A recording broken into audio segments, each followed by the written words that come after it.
That's why it reduces discretionary spending for non-defense programs as a share of the economy by more than 10% over the next decade, to the lowest level since they began keeping these records near. We will do what must be done to help in concert with state and local agencies and nonprofit organizations and volunteers who are doing so much to aid the response effort.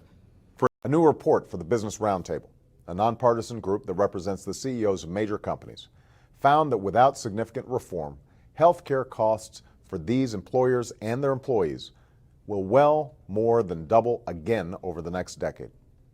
Next week, I'll be meeting with owners of large and small businesses, labor leaders, and non-for-profit leaders from across the country to talk about the additional steps we can take to help spur job creation.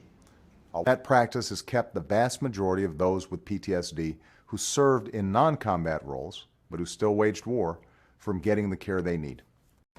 So we need Congress to reform our federal sentencing laws for nonviolent. And to reach more folks, we're working with partners in the academic, nonprofit, and private sectors that will help families use this new data to navigate the complicated college process and make informed decisions.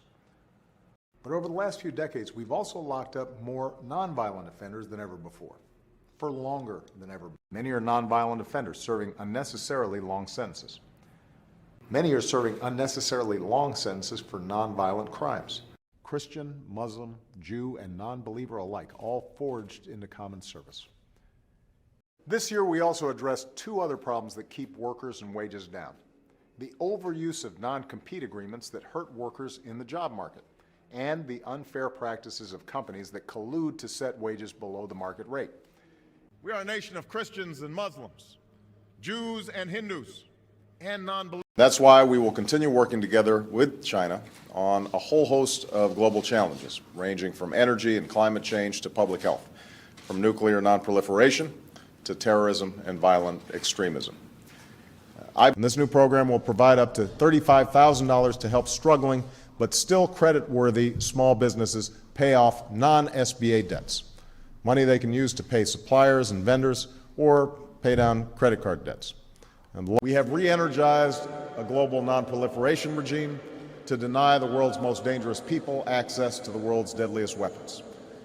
I know there are many, Muslim and non-Muslim, who question whether we can forge this new beginning.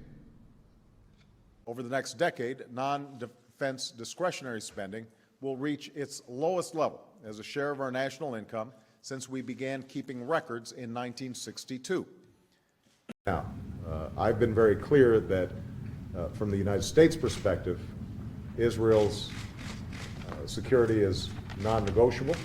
The broad principle is that a lack of oversight, a series of regulatory gaps, allowed financial institutions, not just banks, but non-bank institutions, to engage in wild risk-taking that didn't simply imperil those institutions, but imperiled the United States economy and had a profound recessionary effect on the world economy.